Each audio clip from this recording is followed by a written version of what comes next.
Boa noite, amigos do Centro Espírita Regeneração da nossa Sociedade Espírita Joana de Ângeles.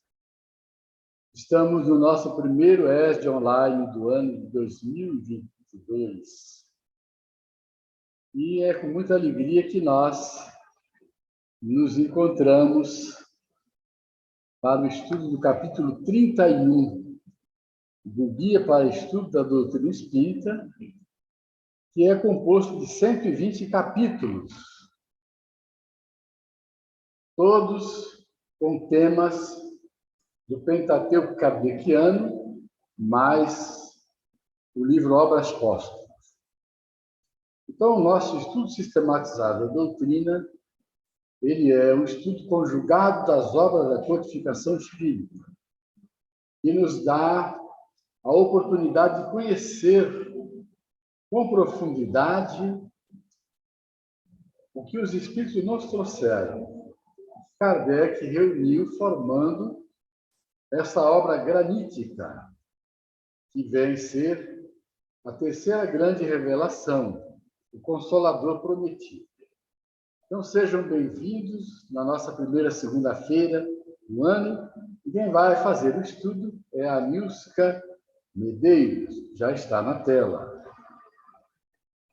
Vamos orar, iniciando a nossa reunião de estudos online, pedindo a Jesus que abençoe esse início de ano, que abençoe a nossa noite de estudos, que os demais companheiros que ainda vão chegar possam fazê-lo a tempo para conseguirem, assim, o assunto na sua íntegra, deixando de perder conteúdo tão importante.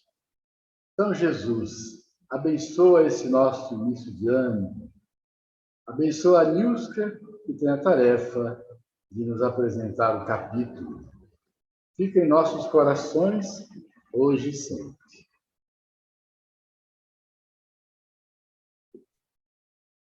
Boa noite a todos. Então, vamos começar o compartilhamento.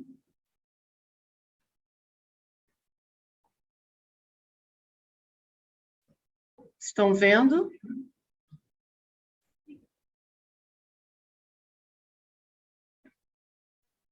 Sim. Tá passando direitinho? Tá, sim. Fica meio esquisito ali no finalzinho, mas fazer o quê? Melhor do que não ver, né? Bem, então, nós estamos no capítulo 31 do Guia para o Estudo da Doutrina Espírita, e aí está a bibliografia. Livro dos Espíritos, que são as questões 237 a 256, Percepções, Sensações e Sofrimentos dos Espíritos, e o item 257, o Ensaio Teórico da Sensação nos Espíritos. Deixaremos para a semana que vem, já avisamos de antemão, os itens relacionados à música celeste e à música espírita, que são a primeira parte do livro citado. E hoje nós teremos também uma página do livro Sentinelas de Luz, intitulada Sensações de Além-Túmulo, que ilustra o que vamos estudar hoje. Então, só a título de complementação, essa página do Emmanuel. Então, começando o nosso estudo, vamos definir... Você fecha a porta, por causa do eco? Vamos definir o que é percepção.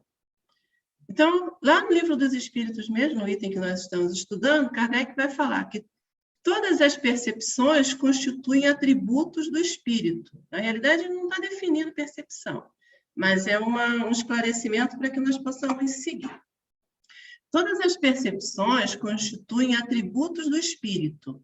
Eles são inerentes ao ser. Quando o reveste um corpo material, elas só lhe chegam pelo conduto dos órgãos. Deixam, porém, de estar localizadas em se achando ele na condição de espírito livre. Então, antes da gente começar a leitura das questões, vamos tentar entender isso. O espírito, e aí a gente volta novamente, evoca novamente aquelas considerações sobre como usamos a palavra espírito. Você pode usar a palavra espírito significando 3 contextos diferentes, no mínimo, que eu me lembro agora, os 3 mais importantes. Você usa a palavra espírito quando você se refere ao elemento geral do universo, princípio inteligente.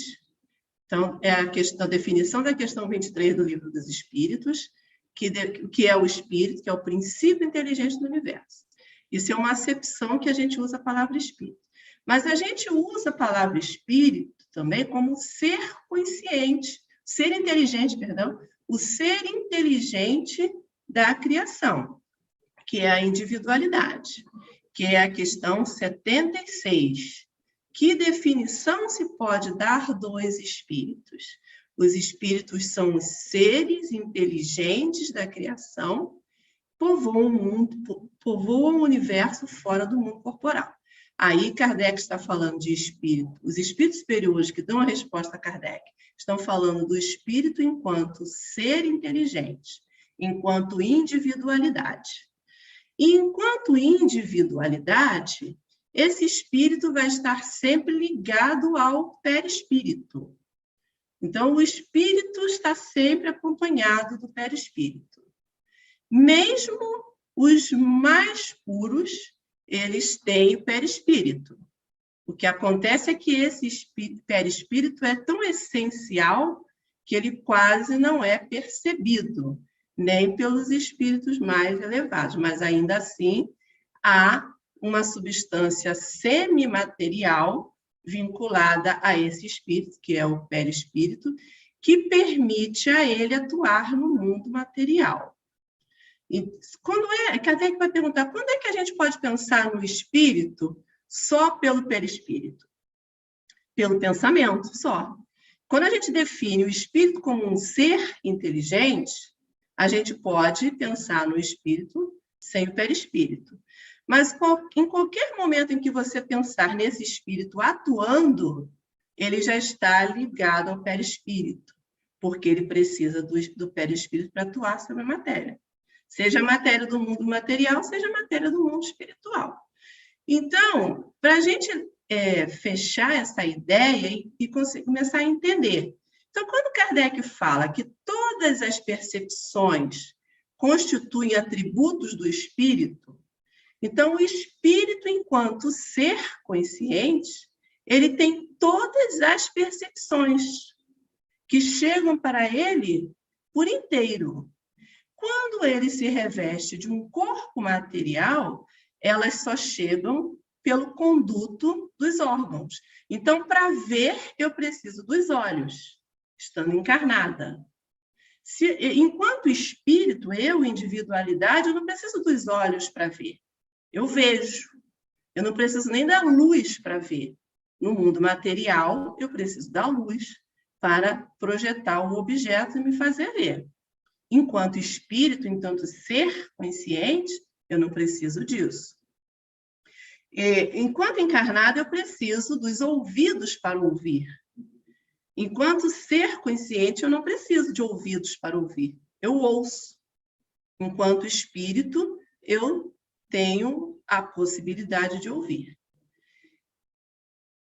Deixam, porém, de estar localizadas em se achando ele na condição de espírito livre. Então, quando eu deixo o meu corpo físico, eu não vou precisar de olhos para ver, ouvidos para ouvir. Eu vou ouvir e ver e ter outras percepções, independente desses órgãos que são materiais. Mas se eu deixo o corpo físico, eu não deixo toda a matéria. Eu tenho ainda comigo a matéria do perispírito. E a gente já aprendeu que perispírito é um corpo de fisiologia complexa. Se ele tem fisiologia, ele tem órgãos. E aí, como é que fica? Então, é isso que a gente vai tentar entender nesse estudo. É isso que é o objeto desse capítulo, percepções, sensações e sofrimento nos espíritos. Por quê? Se eu percebo utilizando os sentidos físicos, e se eu desencarnada não tenho mais sentido, órgãos do sentido, perdão, então eu não perceberia, eu não sentiria, eu não sofreria. Mas a gente sabe pela experiência, pelo conhecimento, que não é assim. Mas vamos ver como é que fica essa situação. Trouxe também do Leopoldo Balduino, do livro Psiquiatria e Mediunismo, uma definição sobre percepção. Ele diz que a percepção é o próximo passo após a sensação, que a gente vai estudar, no processo do conhecimento. Segundo, e aí ele cita esse autor, Lopes e Bo, são a apreensão de uma situação objetiva baseada em sensações, acompanhadas de representações e, frequentemente, de juízos, num ato único, o qual somente pode ser decomposto por meio da análise.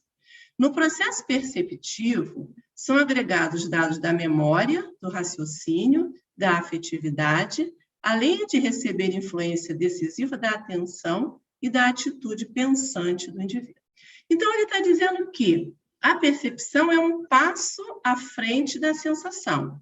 Eu tenho a sensação, que a gente vai ver o que é, e essa sensação, baseada na minha memória, no meu raciocínio, na minha afetividade, na minha atenção, na minha atitude, na minha experiência, eu diria, ela vai chegar para mim através de uma percepção. Se eu tenho a sensação do frio e eu tenho uma memória ou uma experiência anterior que me diz que é frio, eu vou perceber aquela sensação como frio. Eu tenho a sensação do calor e eu sei o que é calor, então eu vou perceber aquela sensação como calor. Se eu tenho uma sensação e eu não conheço, eu não vou percebê-la adequadamente, eu vou ter que ter maneiras de percebê-la através da aproximação, da coincidência, né? Para tentar entender o que é aquilo que está fazendo em mim uma sensação. Isso a gente está vendo antes de entrar no capítulo propriamente dito, para a gente evitar dúvidas na hora de ler, principalmente o resumo teórico, o ensaio teórico. O próprio Leopoldo Balduino vai falar que a sensação é a mais elementar das funções mentais. Então, quando a gente começa a desenvolver no processo de evolução, nos reinos inferiores ao reino nominal, as nossas funções mentais, o que surge primeiramente é a sensação. É a mais elementar das funções mentais, do ponto de vista psicofisiológico. Ela pode ser definida como um fenômeno psíquico elementar que resulta da ação dos estímulos sobre os órgãos dos sentidos. As sensações podem ser de origem tanto externa quanto interna.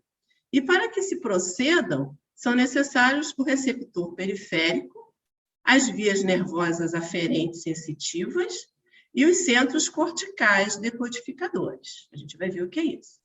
Entre as sensações externas estão a visão, a audição, o tato, a gustação, a olfação, a sensação térmica, etc.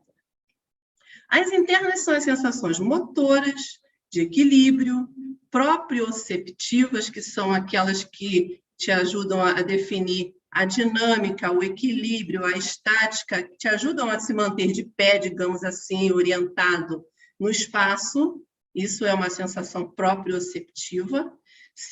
Sinestésica ou senestésica, que são as relacionadas ao movimento, né, a direção do movimento, além de sede, fadiga e mal-estar.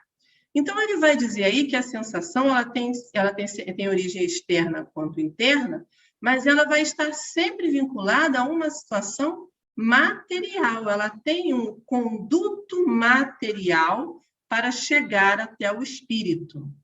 Então, sempre que a gente fala de sensação, a gente está falando algo que é percebido pelo corpo material, pela matéria. Você precisa ter matéria para perceber essa sensação. E aí a gente vai começar a desenvolver essa ideia ao longo do estudo. Ele fala que elas precisam de um receptor periférico. Então, no caso da visão, a sensação da visão, eu preciso dos olhos, que vão captar a imagem, vão levar pela via nervosa aferente sensitiva, que são os nervos ópticos, né? Vão levar para o cérebro, para a área do cérebro que decodifica a visão, lá no quiasma óptico, lá na base do cérebro, que vai decodificar aquilo e vai entender aquilo como visão. E aí eu vou perceber o objeto visto, porque eu já conheço, já sei qual é o objeto. Se eu tenho a sensação da visão, chega até o meu cérebro, eu decodifico, mas eu não sei que objeto é aquele, eu vou ter a sensação da visão, mas não vou perceber aquilo que eu estou vendo. Assim, a audição, o tato, a gustação e todos os outros, a sensação térmica e todos as outras sensações. Vai ter sempre que ter um receptor periférico na matéria, um neurônio que vai levar, uma via nervosa que vai levar isso até o cérebro, e o cérebro vai decodificar isso. E aí, falando em termos espíritas, o cérebro decodificando vai chegar até o espírito, que é quem, em última instância, sente, percebe aquilo que o corpo captou. Mais à frente, a gente vai ter condições, até nas perguntas, de esclarecer isso melhor. E aí, voltando ao outro, passando para o outro item do título, sofrimento. O Carlos Embaçaí vai lembrar que o sofrimento é inerente ao estado de imperfeição, mas atenua-se com o progresso e desaparece quando o espírito vence a matéria. O Leon Denis vai dizer que o sofrimento é um meio poderoso de educação para as almas, pois desenvolve a sensibilidade, já que é por si mesmo um acréscimo de vida. Por vezes é uma forma de justiça, corretivo aos nossos atos anteriores e longínquos. E aí vamos começar a entender esses slides iniciais, foram só para a gente situar essa questão do que é percepção, o que é sensação e o que é sofrimento. Sofrimento já é mais fácil de entender, né? A gente já tem uma ideia mais clara do que seja o sofrimento, né? É uma matéria bastante estudada na doutrina espírita. E aí eu fiz um resumo das questões iniciais que nós citamos ali, 237 a 256, porque considerando que quando vocês chegam aqui para essa síntese, vocês já fizeram uma leitura mais aprofundada, mais demorada em casa. Então, não tem sentido ficar lendo pergunta por pergunta, a não ser naquelas em que a gente, de fato, precisa ler ipsis verbis, ipsis literis, né, no caso da leitura, para a gente continuar estudando. Então, no resumo daquelas questões, a gente vai ver que o espírito, enquanto ser pensante, enquanto ser inteligente da criação, ele conserva, quando está fora do corpo, todas as percepções que tinha quando encarnado. E, além disso, adquire outras, que não possuía quando encarnado, devido à obstrução que a matéria lhe impunha. Só que isso é limitado ao seu grau de adiantamento. Então, isso é um atributo do espírito, essa percepção é atributo do espírito. Mas, conforme o adiantamento moral do espírito, intelectual e moral, essas percepções ficam limitadas. Então, nem todos têm as mesmas percepções no mesmo grau. Tem que lembrar que eu tenho que passar aqui, não na setinha. A visão reside no espírito como um todo. Então, no espírito encarnado, você precisa dos olhos para ver. O espírito, enquanto ser pensante, enquanto ser inteligente, ele não precisa de olhos para ver, ele vê, simplesmente ele vê. Veem por si mesmo sem precisarem de luz exterior. Como eu dizia, no mundo material, nós precisamos que a luz incida sobre o objeto para que ele se projete na nossa retina e todo o processo fisiológico ocorra. Com o espírito, isso não precisa. Ele vê por ele todo. Vê em toda parte ao mesmo tempo, e aí também, conforme o grau de adiantamento, é atributo dele ver sem barreiras. A parede não apresenta barreira, a distância não apresenta barreira, mas dependendo do grau evolutivo desse espírito, ele pode saber utilizar essa percepção, essa compreensão dessa sensação mais ou menos adequadamente. Vê mais nitidamente do que quando encarnado, pois a visão é penetrante, nenhuma matéria lhe oferece obstrução. Percebe os sons que são imperceptíveis ao espírito encarnado, né? Abaixo e acima daquele grau limite de ondas que a gente ouve, né? O espírito pode ouvir menos do que a gente ouviria, do que o nosso ouvido humano captaria, do que os nossos instrumentos de captação do áudio captariam, e também muito acima. Assim como a visão, a audição está no espírito como um todo, podem deixar de captar as sensações que quiserem, dependendo do grau de adiantamento moral. Então, é uma questão que Kardec faz. Ele sente tudo, mas se ele quiser não sentir, ele pode não sentir? Sim, ele pode anular essas sensações, de acordo com o seu grau de adiantamento. Mas uma coisa só eles são obrigados a ouvir, os conselhos dos espíritos bons. Então, o espírito pode se furtar a ter alguma sensação, a perceber alguma sensação que ele não queira se sujeitar àquilo. Mas o que vem dos espíritos superiores, superiores a ele é obrigado a perceber, não tem como fugir. Não tem como se... A autoridade moral dos espíritos superiores, ela é impositiva. Ele não pode fugir a isso. Nisso, como em todas as outras questões de autoridade moral dos superiores sobre os inferiores. Conforme a categoria que ocupem, pode ocultar-se do que lhes são inferiores, porém, não dos que lhes são superiores. É a mesma coisa. Os espíritos podem se esconder, digamos assim, se tornarem invisíveis, e aí a gente vai lembrar daqui a pouco das propriedades do perispírito, aos que são da mesma faixa que ele ou que são inferiores a ele. Mas dos superiores ele não pode esconder, não pode se esconder. Com relação à fadiga, que é uma outra sensação, não sofrem fadiga, porque eles não possuem corpo físico.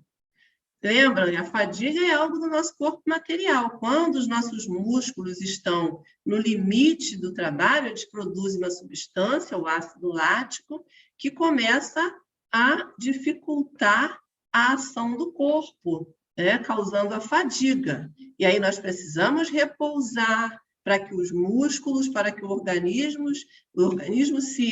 órgãos se adequem, precisa de alimentação, hidratação, etc., para que possa voltar ao normal. E aí a gente repousa. Por isso que a gente repousa. Os espíritos não precisam repousar porque eles não têm fadiga, mas eles precisam repousar as atividades. A atividade deles é intelectual. Então, eles precisam repousar dessas atividades intelectuais. A gente vê isso nos livros do André Luiz, nos livros do Manuel Filomeno de Miranda, só para citar alguns, né? Lá nos livros de André Luiz, aí ele fala entre uma tarefa e outra, aí eles visitavam uma ala que tinha arte, cultura, eles ouvem boa música, fazem a oração, conversam, né? A boa conversação, isso é um repouso para eles, antes a atividade onde eles vão ficar mais focados intelectualmente, atuando em favor do bem. Então, eles precisam desse repouso. Lembram lá que a veneranda nunca repousa, o ministro da União Divina nunca repousa, lembra que André Luiz fala lá em Nosso Lar? Eles não ficam cansados, mas o repouso é uma mudança de foco para voltar para as atividades. Esse repouso não é material, e sim em relação às atividades intelectuais. No último livro de Manuel Filomeno de Miranda, ele narra que eles trabalhavam na atividade em que eles estavam trabalhando até as 20 horas, e depois eles repousavam e iam olhar o mar.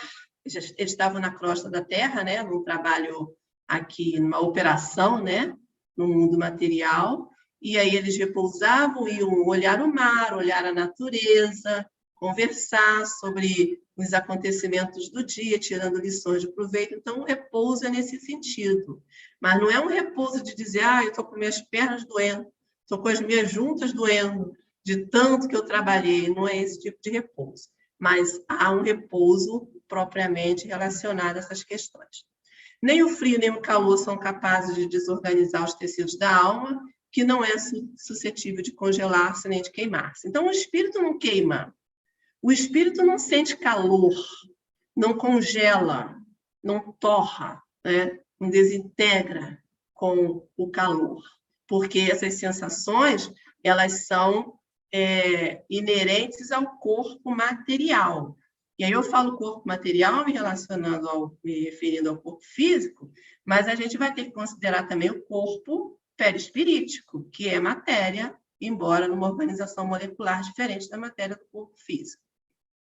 A vista, essa é sempre ativa, mas eles podem fazer-se invisíveis uns aos outros. Nos primeiros instantes em que seguem a morte, a visão do espírito é sempre turbada e confusa.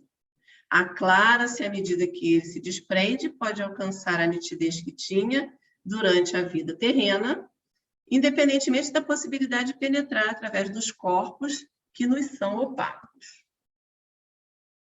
Quanto à extensão através do espaço indefinido, do futuro e do passado, depende do grau de pureza e de elevação do espírito. No espírito, isso aí é uma nota de Allan Kardec. No espírito, a faculdade de ver é uma propriedade inerente à sua natureza, que reside em todo o seu ser, como a luz reside em todas as partes de um corpo luminoso. É uma espécie de lucidez universal que se estende a tudo, que abrange simultaneamente o espaço, os tempos e as coisas. Lucidez para a qual não há trevas, nem obstáculos materiais. Então, isso considerando o espírito como um ser inteligente. Abstração feita às suas limitações, dependendo do seu grau de evolução, a sua vinculação maior ou menor à matéria, o seu grau de materialização ou desmaterialização, que vai interferir nessa propriedade. Mas a faculdade é uma propriedade inerente ao espírito. As limitações vão ser por causa de outras questões que vamos analisar. Mas isso é inerente, ou seja, um atributo do espírito. Compreende-se que deva ser assim. No homem, a visão se dá pelo funcionamento de um órgão que a luz impressiona. Daí se segue que, não havendo luz, o homem fica na obscuridade. No espírito, a faculdade de ver constitui um atributo seu. A abstração feita de qualquer agente exterior, a visão independe da luz. Então, o espírito vai ver sempre independente da luz. Mas, muitas das vezes, e aí eu já estou antecipando determinadas situações até que devem surgir em perguntas, muitas das vezes os espíritos chegam para aqueles que já têm uma experiência em reunião mediúnica, dizendo que está muito escuro no lugar onde eles estão. E a sala da reunião, embora esteja na penumbra, nunca está numa escuridão total. E o espírito chega e diz que está muito escuro. Essa escuridão é mental. É a treva que ele criou para si, por uma série de questões que nós podemos até conversar um pouco hoje, mas que serão mais discutidas ao longo dos estudos. Porque ele tem a faculdade de ver a luz. Se não vê, é por uma limitação dele, vinculada ao grau de materialização em que ele ainda se encontra. E o sofrimento nos espíritos? Os espíritos conhecem as necessidades e sofrimentos físicos dos encarnados porque eles já os experimentaram, eles têm vivência, têm memória, têm experiência, por isso conhecem. Mas eles não sofrem estando desencarnados. Aí Kardec fala, não vão sofrer de reumatismo, não vão sofrer de gota, né? Como ele fala, de dor aqui, dor ali, dor nas articulações, porque eles não têm mais essa captação da dor, o mecanismo da captação da dor. Os sofrimentos do espírito desencarnado são as angústias morais, que o torturam muito mais dolorosamente do que todos os outros sofrimentos físicos. Então, se você pode falar de sofrimento dos espíritos, não são sofrimentos físicos, são sofrimentos morais, a culpa, a vergonha, uma série de outras angústias morais, o remorso, a aflição, que tortura muito mais dolorosamente do que os sofrimentos físicos. Mas, mesmo assim, aí lembrando as experiências com os espíritos desencarnados, os espíritos chegam dizendo que sofrem de frio, que sofrem de calor, chegam espíritos dizendo que estão sentindo o fogo queimá-los. Então, como é que pode se dar isso se o espírito, enquanto ser inteligente, não é suscetível de nada disso? Nem de sensação, nem de percepção, nem de sofrimento. Por que eles sofrem? Aí Kardec pergunta na 256. Como é, então, que alguns espíritos se têm queixado de sofrer de frio ou calor? É uma reminiscência do que padecem durante a vida. Reminiscência não raro tão aflitiva quanto a realidade. Muitas vezes, no que eles assim dizem, apenas há uma comparação, mediante a qual, em falta de coisa melhor, procuram exprimir a situação em que se acham. Quando se lembram do corpo que revestiram, têm uma impressão semelhante à de uma pessoa que, havendo tirado o manto que a envolvia, julga, passado algum tempo, que ainda o traz sobre os ombros. Então, Kardec já tinha observado que os espíritos dizem sofrer de frio ou de calor. Os espíritos dizem que é reminiscência. Então, reminiscência, no caso em que eles já sofreram frio, já sofreram calor. Então, eles têm uma memória de que aquela sensação é percebida como frio ou percebida como calor. Lembra que a gente leu lá, nas definições, que a sensação é a mais elementar da função mental e que ela se transforma em percepção através da experiência? Então, você tem uma sensação desagradável. Aquela sensação desagradável vai ser percebida como tal, como frio, como calor. Então, essa é a percepção da sensação. O espírito tem uma sensação desagradável e ele tem uma reminiscência, uma lembrança do que seja aquilo, então ele vai comparar o que ele sentia quando estava encarnado, relacionado ao frio, relacionado ao calor, relacionado à dor, relacionado a todas as sensações que ele já aprendeu no momento em que esteve ligado à matéria, porque lembrando que as sensações chegam ao espírito através da matéria. Antecipando uma questão que vai ser discutida mais à frente, a diferença de sensação e sentimento é isso, que para ter sensação você precisa que a matéria capte. Então, tudo que a gente capta, por mais agradável que seja, mas que eu preciso da matéria para experimentar, é sensação. Sentimento é algo que independe de matéria. Eu não preciso da matéria para sentir, que é um atributo do espírito também. Nós estamos falando disso hoje, mas só para fazer uma comparação. Então, tem muita coisa muito agradável, até agora a gente só falou de coisa desagradável. Tem muita coisa agradável que a gente percebe, né, que tem a sensação e que faz de tudo para reproduzir, para conseguir, para experimentar e para manter, mas que se ela é conseguida mediante a ação da matéria, aos órgãos materiais, não é sentimento, é sensação. Então, a gente precisa, na nossa encarnação, fazer essa separação. O que eu percebo que é sensação, que eu vou ter que deixar quando deixar a matéria, e o que é sentimento, que eu vou manter mesmo estando fora da matéria. Sensação é efêmera. Eu só vou senti-la enquanto tiver matéria para captar. Sentimento é eterno. Eu não preciso de matéria para sentir, mas para ter a sensação, sim. Então, isso já dá para a gente fazer uma separação das nossas eleições. Eu tenho que eleger aquilo que exalta os meus sentidos, que é a sensação, ou eu tenho que eleger aquilo que independe do meu sentido. E aí não tem como não lembrar do Pequeno Príncipe, quando diz que o essencial é invisível aos olhos, que o essencial é sentido, Não é tido como sensação, é tido como sentimento. Por isso que é invisível aos olhos. Mas isso é uma outra história, é só para a gente fazer um link da sensação com outras questões que a gente vai precisar discutir à frente. E aí a gente entra na 257, que é o ensaio teórico da sensação nos espíritos, para reforçar aquilo que dizíamos, de que a sensação ela precisa de um órgão, de um conduto material para ser experimentada pelo espírito.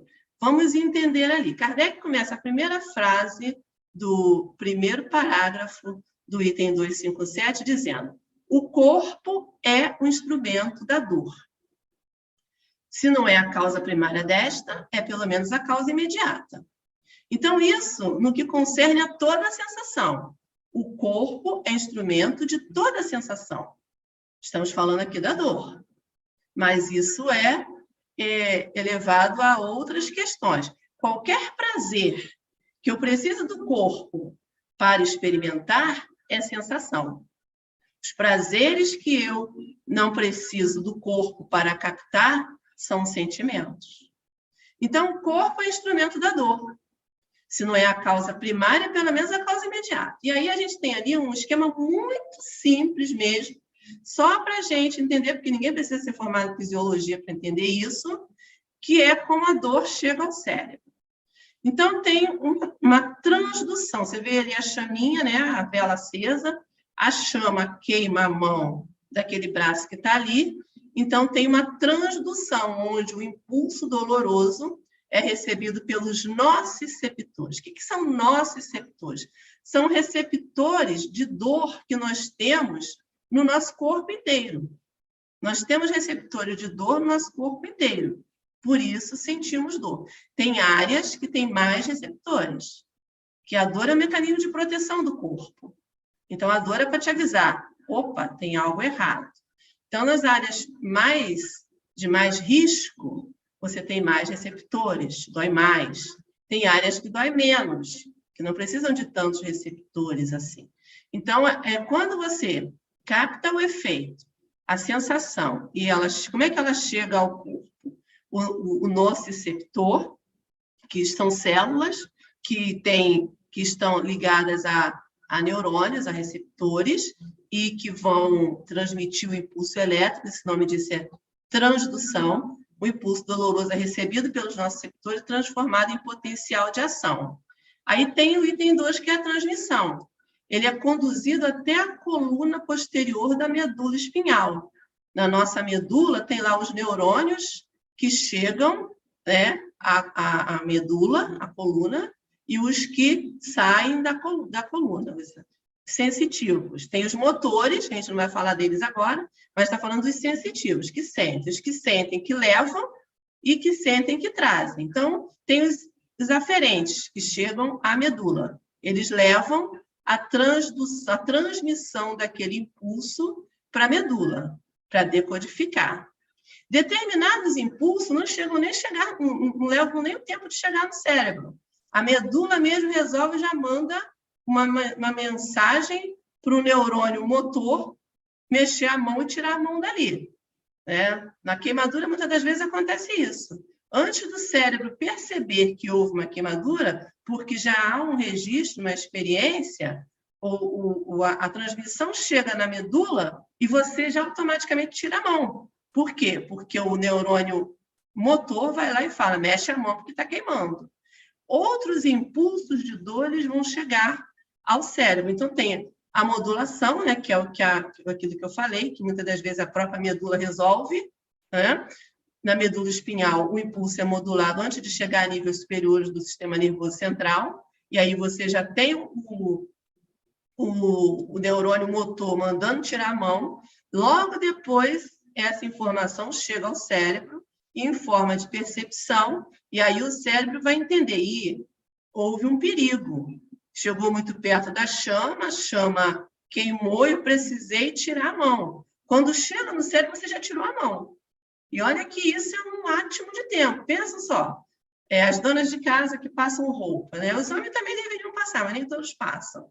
Você está passando roupa, encosta, né, o bico do ferro aqui no antebraço, né, perto do punho. Geralmente é aqui que a gente encosta, né, que está passando, encosta ali. Rapidamente você atira. Quando chega no cérebro, você já até tirou, porque a medula já mandou o recado. Então, para perceber a dor, eu preciso de corpo. Eu demorei bastante para explicar isso. Sensação de dor precisa de nociceptor. Nociceptor fica no corpo. Se eu não tenho corpo físico, eu não tenho nociceptor. Então, teoricamente, eu não sentiria dor. Mas será que é assim que funciona? A alma tem a percepção da dor. Essa percepção é o efeito.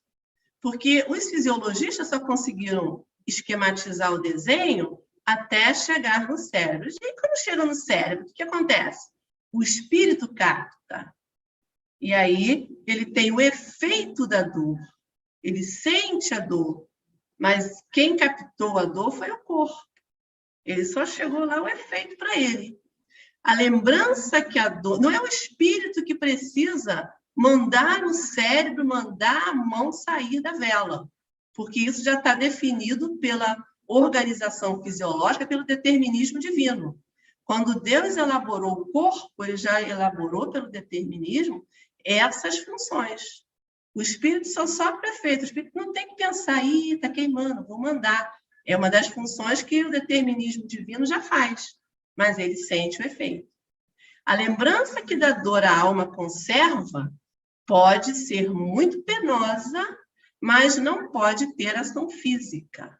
Então, ele vai guardar a lembrança, mas ele não vai sentir a queimadura, ele guarda a lembrança. Por exemplo, não vemos todos os dias a recordação ou apreensão de um mal físico produzirem um efeito desse mal, como se real fora? Não as vemos até causar a morte? Toda a gente sabe que aqueles a quem se amputou um membro costumam sentir dor no membro que lhes falta, que é a chamada dor do membro fantasma, né? Muitos de nós já ouvimos histórias desse tipo, de pessoas amputadas que sentem dores lancinantes, certo que aí não está a sede ou sequer o ponto de partida da dor. É claro que o perispírito não está amputado, um membro espiritual está ali, mas ele não era para sentir dor, porque não tem nociceptor, não tem neurônio ali para levar a dor até a medula e dessa para o cérebro. O coto já sarou, não está infeccionado. Poderia dizer, o coto está infeccionado, então está doendo. Não. Como é que ele sente dor? Sente coceira. Tem gente que sente coceira no pé que não existe. E o que é isso? A gente precisa entender. E vamos tentar entender. O que há apenas é que o cérebro guardou desta a impressão. Então, o que a gente está falando aqui é impressão. A gente chama isso, em doutrina espírita, você não vai achar exatamente assim na codificação, mas em André Luiz e Filomeno, você vai achar lá, impressão penosa. O espírito, mesmo sem ter todo esse mecanismo das sensações, que a gente já viu que é fisiológico, é do corpo, ele guarda impressão penosa dessa sensação. Por quê? Porque ele tem matéria ainda. Ele não tem matéria do corpo físico, mas ele tem matéria do perispírito. Ele está ligado ao perispírito. E quanto mais materializado for esse perispírito, quanto mais denso, mais ele vai reproduzir nele essa estrutura que capta a dor, que guarda a dor. Lembrem-se, propriedade do perispírito, plasticidade, capacidade de se moldar de acordo com o comando mental. Então, o comando mental do espírito diz que ali ele tem um corpo, que tem uma perna que, se tocar no quente, vai queimar. Então, ele ali plasma pelo comando mental as suas estruturas do perispírito, porque tem matéria. E aí a matéria sente aquele fenômeno, ele capta, e aí a gente chama de impressão penosa. Em muitas das reuniões mediúnicas, o espírito chega se queixando disso ou daquilo. Então, são impressões penosas que ele guarda porque está muito materializado, está muito ligado à matéria mais densa e, por isso, guarda aquela sensação. Ele não está vivendo aquilo exatamente naquele momento, mas ele está guardando no seu comando mental, e como a matéria é quem capta as sensações, ele capta pela matéria do perispírito. Vai captar mais ou menos localizado de acordo com o grau de materialização. Quanto mais materializado ele for, mais ele vai captar localizado aquela dor. Quanto mais desmaterializado, mais aquela sensação, se houver, vai ser difusa pelo corpo todo. Lícito, portanto, será admitir-se que coisa análoga ocorra nos sofrimentos do espírito após a morte. Um estudo aprofundado do perispírito, que tão importante papel desempenha em todos os fenômenos espíritas, nas aparições vaporosas ou tangíveis, no estado em que o espírito vem encontrar-se por ocasião da morte, na ideia que tão frequentemente se manifesta de que ainda está vivo, nas situações tão comoventes que nos revelam dos suicidas, dos supliciados, dos que se deixaram absorver pelos gozos materiais e inúmeros outros fatos, muita luz lançaram sobre essa questão, dando lugar às explicações que passamos a resumir. Então, para entender sensação de espírito, percepção de espírito, sofrimento de espírito, tem que entender perispírito. E se você não entende isso, você não vai trabalhar numa reunião mediúnica com efetividade, porque você vai olvidar um dos princípios mais elementares. Porque tudo que acontece ali, toda interação do mundo espiritual com o mundo material, ela tem a ver com a ação do espírito sobre a matéria, ação essa que se dá mediante o perispírito, que é o elo de ligação entre um e outro mundo. Então, tudo em doutrina, em espiritismo prático, digamos assim, como Kardec fala, as questões mediúnicas, as questões fenomênicas do espiritismo, ele chama de espiritismo prático. Tudo de espiritismo prático, para você entender, você tem que entender sobre fluido, né, a princípio, que vai te levar a entender sobre perispírito e que vai te dar condições de entender sobre sensação, percepção e sofrimento nos espíritos. Então, sem estudar isso, reler, reestudar, tanto quanto possível, você não vai ter uma efetividade tão grande nas reuniões do espiritismo prático, digamos assim. Então, seguindo. O perispírito é o laço que a matéria do corpo prende o espírito, que o tira do meio ambiente, do fluido universal. É o princípio da vida orgânica, porém não da vida intelectual, que reside no espírito. É, além disso, o agente das sensações exteriores. Então, isso a gente já estudou, só lembrando para a gente fazer o link com a nossa conversa. O perispírito é o laço que prende a matéria do corpo ao espírito, o espírito enquanto individualidade. Que esse perispírito ele tira do fluido cósmico universal e é adequado ao grau de materialização de evolução moral do espírito. Os mais evoluídos tiram a parcela mais depurada do fluido e os menos evoluídos tiram a da parcela mais densa, porque eles aglutinam em torno de si, como se fosse uma atração magnética. E esse fluido, embora o fluido universal seja único, seja o fluido, a matéria alimentar primitiva, esse fluido, quando ligado ao planeta onde o espírito está, ele tem as características do todo da evolução daquele planeta. Então, ele é mais ou menos depurado de acordo com a média dos habitantes do planeta, digamos assim. É o princípio da vida orgânica, mas não da intelectual. Então, o perispírito, ele é o princípio da vida orgânica. Perispírito não dá nada da vida intelectual. Ele não faculta nada da vida intelectual, só da vida orgânica. A vida intelectual está no espírito. O espírito é o ser pensante, é o ser inteligente, é o ser consciente. O perispírito não existe perispírito mais intelectualizado e perispírito menos intelectualizado. Perispírito é perispírito. O comando mental da mente mais ou menos moralizada, da mente mais ou menos intelectualizada, é que vai moldá-lo. Ele é moldado de acordo com o comando mental. Você não tira o seu perispírito e pendura ele ali no cabide, como você sai do corpo físico, quando ele está incompatível com a vida, né, o fenômeno da morte. Você sai do corpo e deixa o corpo ali por um tempo, depois ele desagrega. O perispírito não, você não tem como tirar o perispírito, deixar ele no cantinho e depois pegar. O perispírito só vai ter existência quando está ligado ao espírito. Quando o espírito se depura dele, ele se transforma, volta à matéria elementar primitiva. E ele é, além disso, o agente das sensações exteriores. No corpo, os órgãos servindo-lhe de condutos localizam essas sensações. Já falamos. Sentidos físicos, né? Os órgãos do sentido. Visão, audição, tato, gustação, né? Paladar, olfato. Eles precisam de condutos. Nociceptores, proprioceptores, e todos os receptores que a gente tem no corpo todo, né? Eles que captam essas sensações. E são localizadas. Onde tem receptor, tem sensação. Onde não tem receptor, não tem sensação.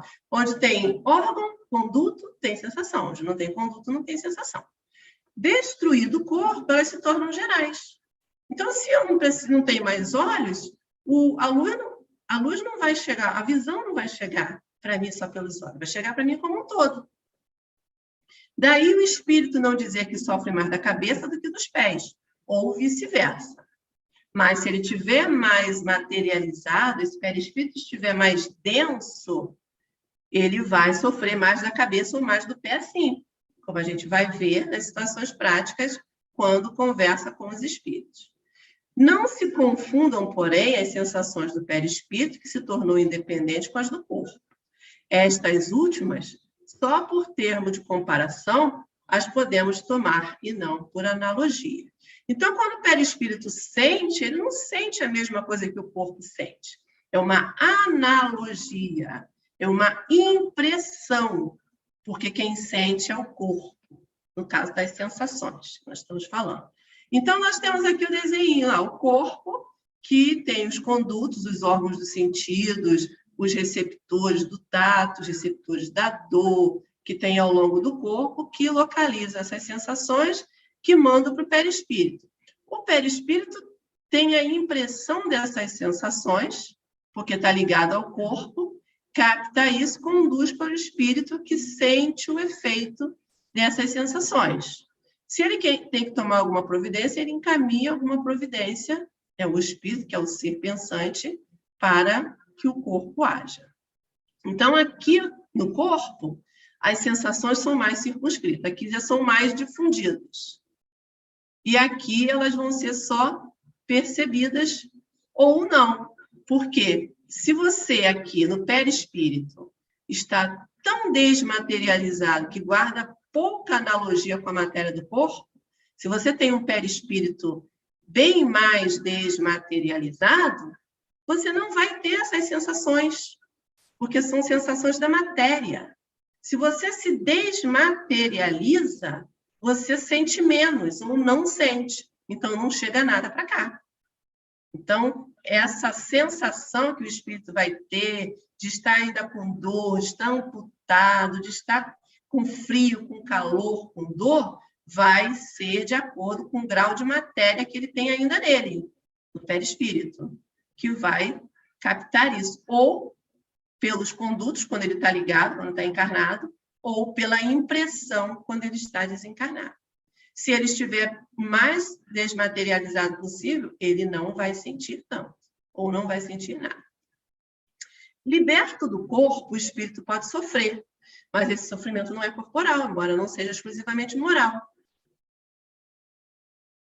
Como remorso, pois que ele se queixa de frio e de calor. Também não sofre mais no inverno do que no verão. Temos-nos visto atravessar chamas sem experimentarem qualquer dor. Nenhuma impressão lhes causa, conseguintemente, a temperatura. A dor que sente não é, pois, uma dor física propriamente dita. É um vago sentimento íntimo, que o próprio espírito nem sempre compreende bem, precisamente porque a dor não se acha localizada e porque não a produzem agentes exteriores. É mais uma reminiscência do que uma realidade.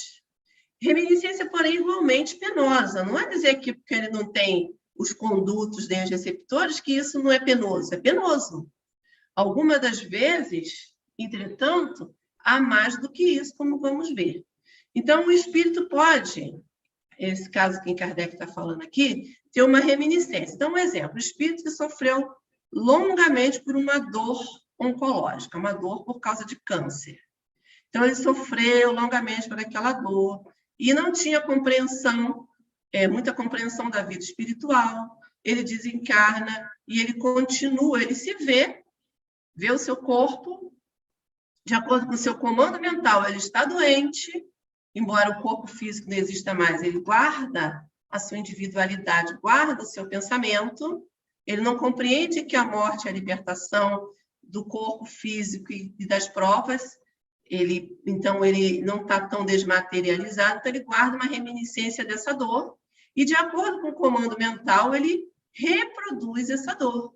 Tanto é que quando você recebe um espírito numa reunião mediúnica que relata a dor, e você trata, orientando, mas principalmente com passe dispersivo, que vai dispersando aquela matéria que ele traz, e vai mostrando para ele que ele deve dar um comando mental superior, que ele não precisa mais da dor, ele não tem mais o corpo, então ele não precisa mais sentir dor.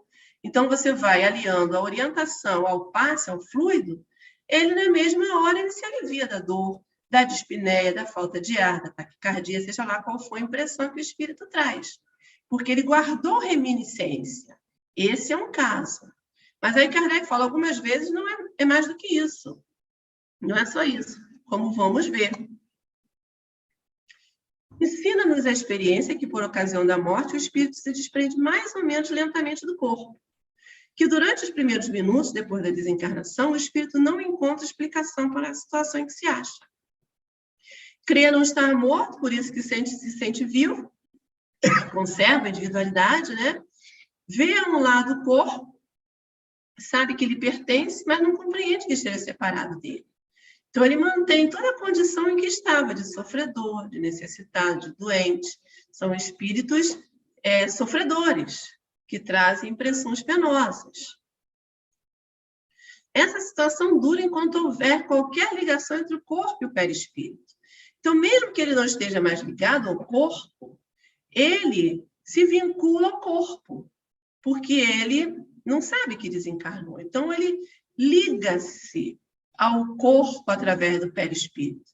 Ainda que o corpo esteja enterrado, ainda que esteja enterrado por muito tempo, ele conserva ainda elo de ligação do perispírito com o corpo, ou com aquela lembrança do corpo. E aí, ele sente tudo aquilo que o corpo sentiria. Aí Kardec narra, disse-nos certa vez um suicida, não estou morto. E acrescentava, no entanto, sinto os vermes a me roerem. Ora, indubitavelmente, os vermes não lhe roíam o perispírito, e ainda menos o espírito. Roíam-lhe apenas o corpo. Então, nesse caso, é uma ligação do perispírito ao corpo. Ele já saiu do corpo, mas ele ainda tem pontos de ligação do perispírito com o corpo. E aí, o corpo é roído pelos vermes, e ele sente, pela vinculação do perispírito ao corpo, toda aquela impressão. É diferente de uma reminiscência. É diferente do espírito que já se desligou, o perispírito já se desligou do corpo, mas ele lembra que ele padeceu longos anos daquela dor, daquele sofrimento, então ele guarda reminiscência. Então, em alguns casos, é reminiscência. Quando ele viveu, não vive mais, mas guarda no seu comando mental aquela ideia, aquele efeito que ele sentiu quando estava ligado ao corpo, e ele reproduz esse efeito, de acordo com o seu comando mental, no corpo espiritual, que ainda está materializado. E aí, quando você orienta o espírito, ele começa a mudar o padrão mental para entender que ele não está doente. Isso é reminiscência.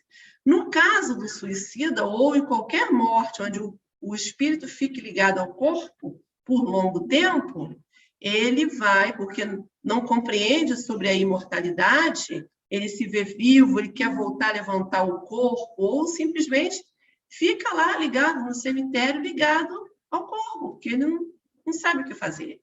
A faixa mental dele é tão incipiente que ele não vê os benfeitores, porque a misericórdia divina não deixa ninguém esquecido.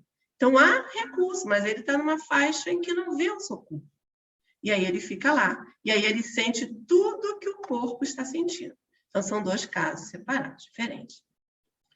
Como, porém, não era completa a separação do corpo e do espírito, uma espécie de repercussão moral se produzia, transmitindo ao espírito o que estava ocorrendo no corpo. Repercussão talvez não seja o termo próprio, e Kardec fica tentando explicar essa questão, que não é muito clara para nós. Kardec vem apresentar da maneira mais clara possível, conforme os espíritos superiores nos orientam. Mas lembrem, antes dessa explicação, ninguém nunca sabia sobre isso, ninguém se preocupou com a sorte dos que desencarnavam. Achavam ou que foi para o céu para sempre, ou que foi para o inferno para sempre, ou que se lançou no nada. Então, nunca ninguém se preocupou se sofria, se sentia sensação, qual a sensação. Então, quando a doutrina espírita vem trazer essa matéria, é o primeiro contato, e os próprios espíritos não têm muita palavra, muita comparação para nos apresentar isso, não. Então, Kardec vai tentando da melhor maneira possível. Hoje, com o resultado dos continuadores, a gente tem bastante explicação, mas que não foge dessa matéria. André Luiz vai nos mostrar, Ivone Pereira vai narrar as suas excursões, as suas incursões no mundo espiritual, nos socorros, nas tarefas de socorro, de espíritos, sensações terríveis. Filomeno de Miranda. Então, a gente vai entender melhor, mas não vai fugir disso. Então, a base está aqui, nessa questão 257, nesse ensaio teórico. Então, ele fala que repercussão talvez não seja o termo próprio por induzir a suposição de um efeito muito material. Então, não está sofrendo materialmente. O verme não rói o perispírito. O verme rói o corpo, mas o perispírito está ligado a ele por um laço, e que, enquanto esse laço não se romper, ele vai continuar sentindo. Era antes a visão do que se passava com o corpo, ao qual ainda o conservava ligado ao perispírito, que lhe causava a ilusão que ele tomava por realidade. Assim, pois, não haveria caso de uma reminiscência, porquanto ele não for em vida ruído pelos vermes. Havia o sentimento de um fato na atualidade.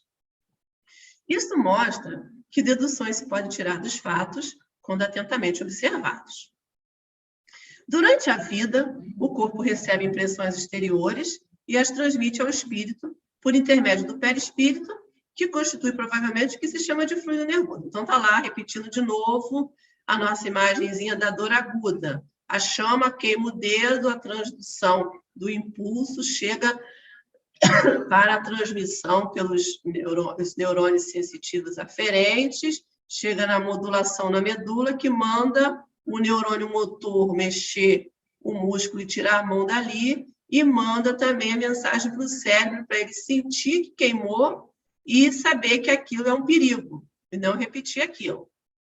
Chegando no cérebro, para os fisiologistas materialistas, acabou a história. Para a gente, não é assim. Essa figura do meio aqui está representando o perispírito. Então, essa mensagem que chega do cérebro vai chegar até o perispírito, que é o laço entre o espírito e o corpo. E vai chegar do perispírito, deixa eu sair da frente, ao espírito, que é um ser inteligente, que é um ser pensante. Obrigada. Então, essa mensagem da água que chegou aqui,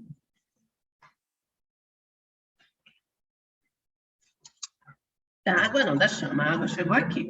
Da chama que chegou aqui, fez todo o caminho fisiológico e chegou ao perispírito. O perispírito faz o quê? Transmite para o espírito.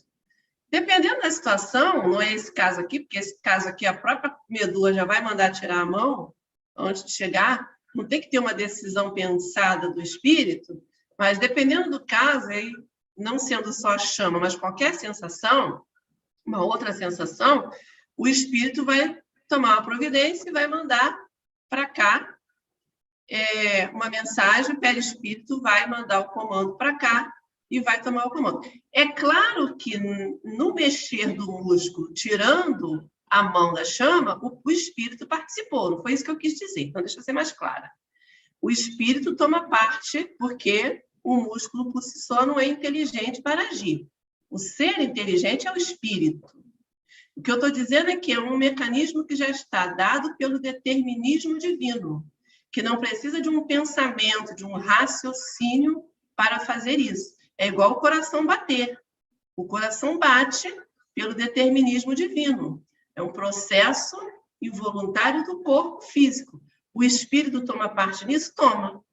Mas ele não toma uma decisão toda hora, sístole, diástole, bate, tá. Não é o espírito que fica mandando o tempo todo. Isso já está definido pelo determinismo divino. Ele toma parte só mantendo o fenômeno. Só para deixar claro, para não achar que isso acontece sem o espírito saber. Mas em toda sensação, vai vir um estímulo do ambiente, que vai passar pelo perispírito e vai chegar ao espírito. O espírito só sofre o efeito. Se você, uma vez morto o corpo, nada mais sente, por já não haver nele espírito nem perispírito. Então, pela lei, em tese, se você morre o corpo, isso aqui, essa chama não vai chegar aqui. Se chega aqui é porque há uma impressão, há matéria muito densa aqui, e aqui o comando mental está entendendo que essa chama pode queimar o corpo. A partir do momento que ele entende que não pode, essa impressão passa. Não sei se deu para entender nas questões, vocês digam se entenderam ou não. Este desprendido do corpo experimenta a sensação, porém, como já não lhe chega por um conduto limitado, ela se torna integral. Se o espírito, o ser consciente, sabe que o espírito não é passível de queimar pela chama, ele vai passar por essa chama e não vai sentir nada, porque ele sabe. Então, o comando mental dele vai dizer aqui que ele não vai se queimar. O comando mental aqui não vai dizer para o corpo que ele não vai se queimar. Eu posso dar um comando mental, eu não vou me queimar, que eu vou me queimar. Porque tem nosso receptor aqui, a chama queima o corpo. Agora, daqui para cá, eu posso dar um comando mental e dizer, não vou me queimar, vou passar pela chama e não vou me queimar. Mas, para isso, o espírito tem que ter consciência disso. Ele tem que ter consciência de que ele já está desencarnado e tem que se depurar. Tem que ter o mecanismo da moralização da depuração. Se não tiver, ele vai ter matéria e vai sentir as impressões penosas da matéria. Ora, não sendo o perispírito realmente mais do que simples agente de transmissão, pois que no espírito é que está a consciência, lógico, será deduzir-se que se pudesse existir perispírito sem espírito, aquele nada sentiria, exatamente como um corpo que morreu. Do mesmo modo, se o espírito não tivesse perispírito, seria inacessível a toda e qualquer sensação dolorosa. Então, se eu tivesse um perispírito sem espírito, ele não ia sentir, porque o perispírito não sente, ele é matéria é incompetente para sentir qualquer coisa. Quem sente o efeito é o espírito. Se eu tivesse um perispírito sem espírito, se eu pudesse pegar o meu perispírito, pendurar ele no cabide, ele não ia sentir nada. Assim como o corpo que está lá no cemitério não sente mais nada. E se tivesse espírito sem perispírito e sem corpo, também não sentiria nada, porque para sentir precisa vir de cá para cá. No caso das sensações. No caso dos sentimentos é outra coisa. É o que se dá com os espíritos completamente purificados. Sabemos que quanto mais eles se purificam, tanto mais etérea se torna a essência do perispírito, de onde se segue que a influência material diminui à medida que o espírito progride, isto é, à medida que o próprio perispírito se torna menos grosseiro. Então, o espírito puro ainda tem perispírito, mas é tão essencial que a matéria ali não capta nada das sensações exteriores. Não tem acesso às sensações que são materiais. Mas disse-a, desde que pelo perispírito que as sensações agradáveis, da mesma forma que as desagradáveis se transmitem ao espírito, sendo o espírito puro inacessível a umas, deve ser igualmente às outras. Assim é de fato com relação aos que provêm unicamente da influência da matéria que conhecemos. Então, quanto mais desmaterializado é o espírito, menos sensações ele vai ter. Então, ele não vai ter as sensações que nos entretêm, os prazeres que nos agradam tanto. Para o espírito desmaterializado, isso não vai fazer efeito nenhum, porque ele não vai captar essas sensações, porque são materiais, e ele já está desmaterializado. O som dos nossos instrumentos, o perfume das nossas flores, nenhuma impressão lhe causam, porque são sensações, por melhores que sejam. Se você precisa do conduto material para captar, se você precisa do olfato para sentir o cheiro da flor, a sensação é material. Os espíritos puros não vão se influenciar com esse perfume que vem das flores, mas eles vão se beneficiar com outros sentimentos que venham da beleza das flores, que a gente nem tem como explicar. Eles vão se beneficiar de outros sentimentos que vêm do som do instrumento, da vibração daquela corda no fluido, que vai fazer com que ele se inebrie, se beneficie em algo que nós não entenderíamos. Então, quando a gente for falar semana que vem de música espírita, a gente vai ter que entender o que é harmonia. Se a gente entender o que é harmonia, a gente vai conseguir entender como é que os espíritos se beneficiam da música, o que caracteriza uma música celeste, uma música espírita.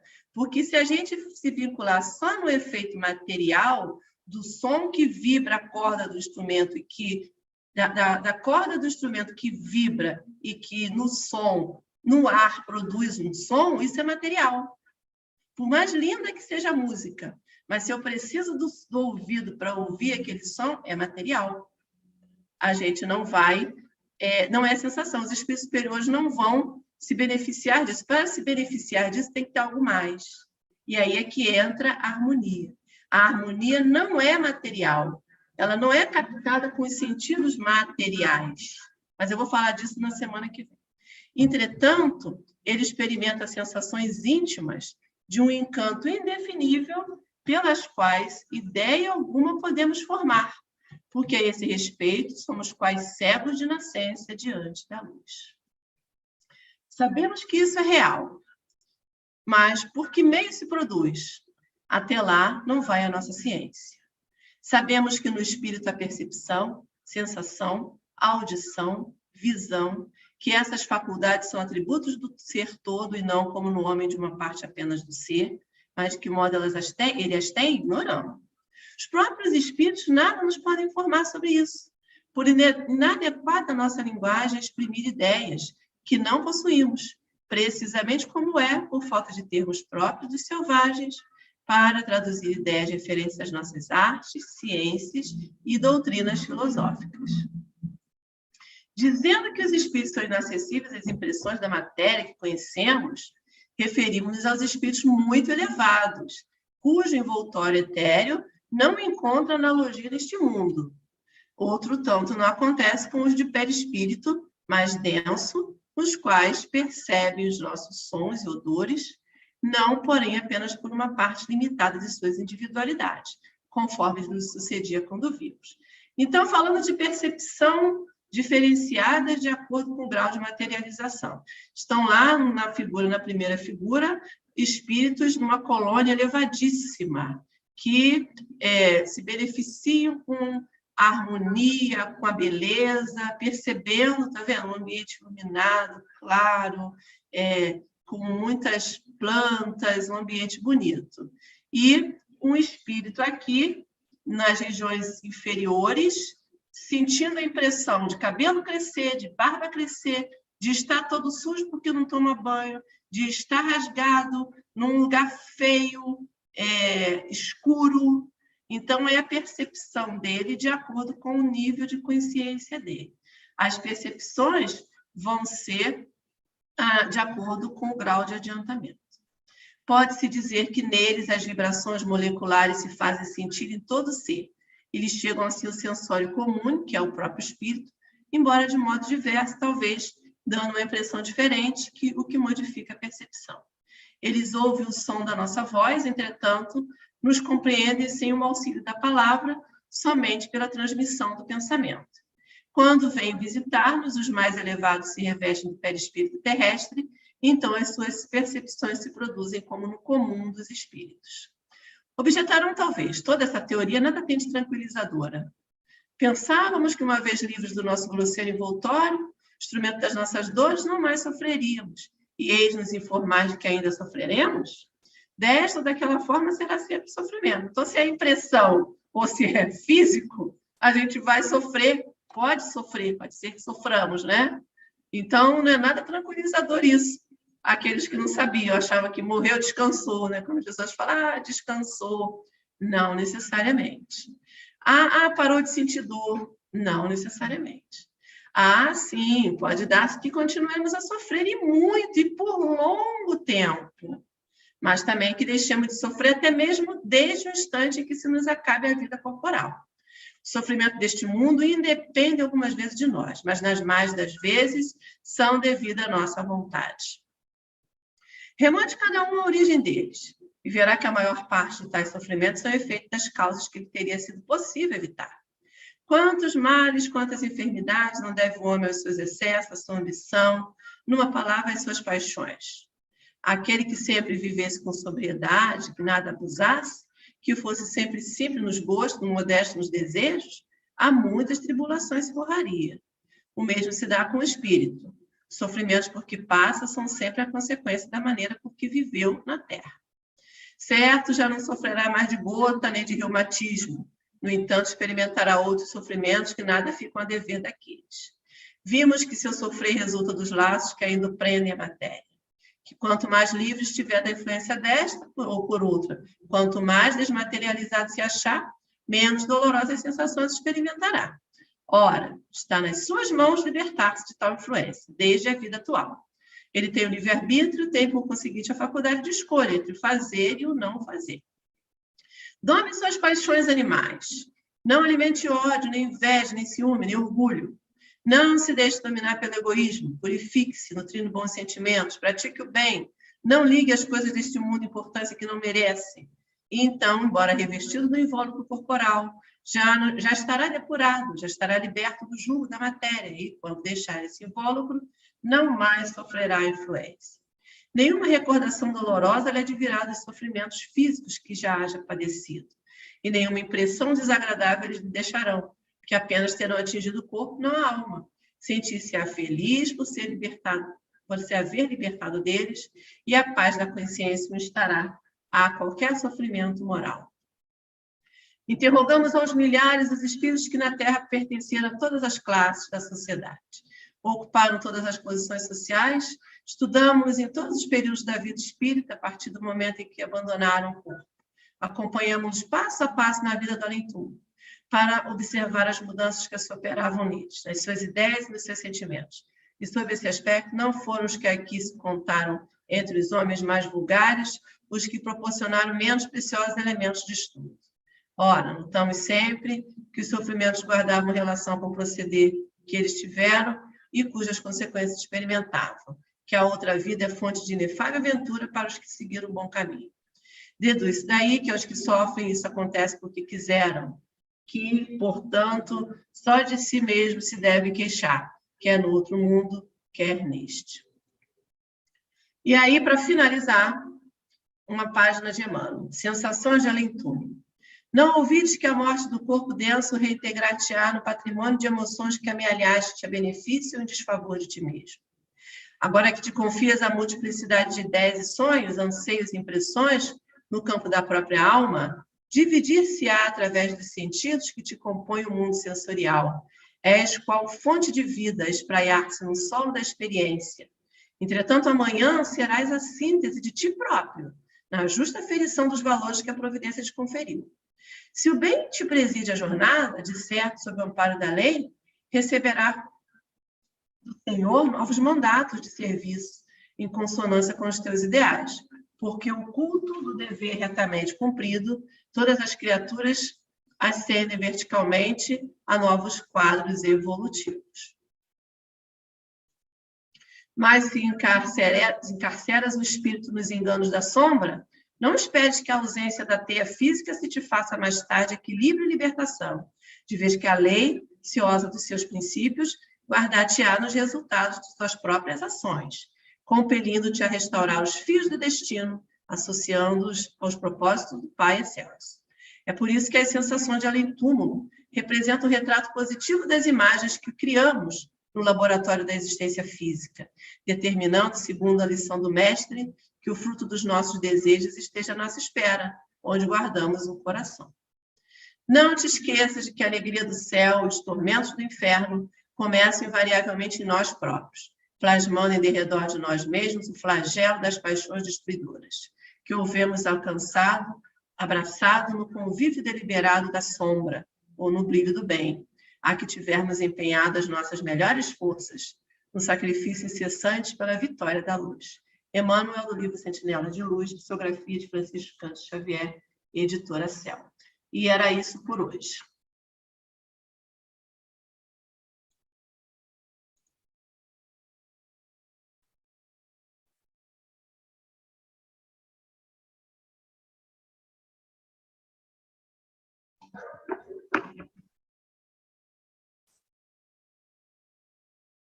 A Nilce usou o tempo todo, não sobrou espaço para perguntas, mas também nem teve que perguntar.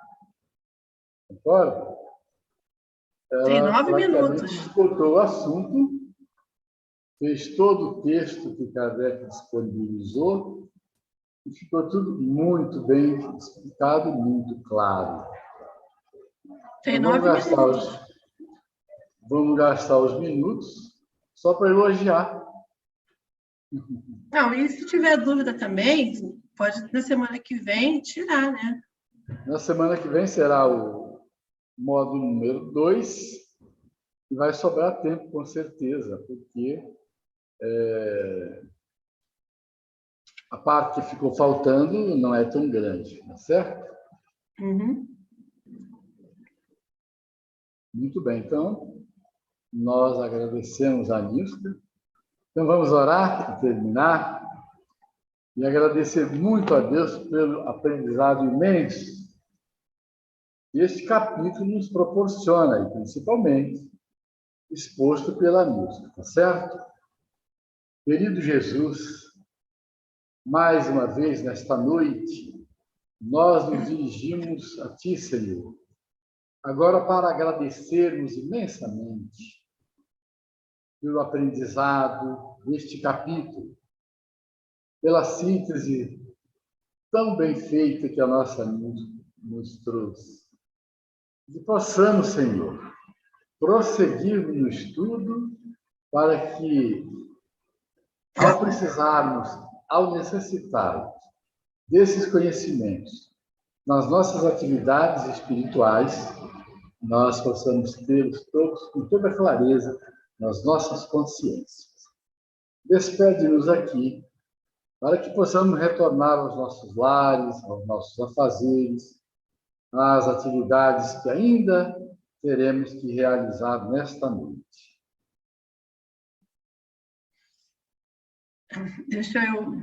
Agora que terminou, deixa eu contar uma historinha que eu não contei porque não ia dar tempo, mas aí agora, né, tá livre, quem quiser ficar. Eu aprendi muito cedo na reunião mediúnica, mas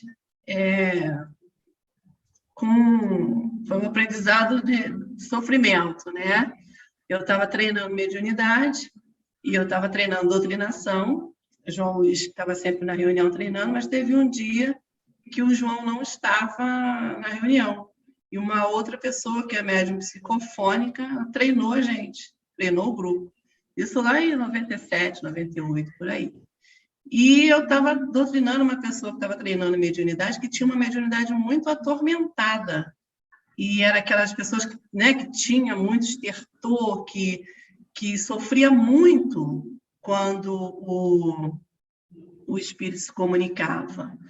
e ela deu passividade a um espírito que tinha morrido queimado em uma casa. E ele chegou com toda a impressão penosa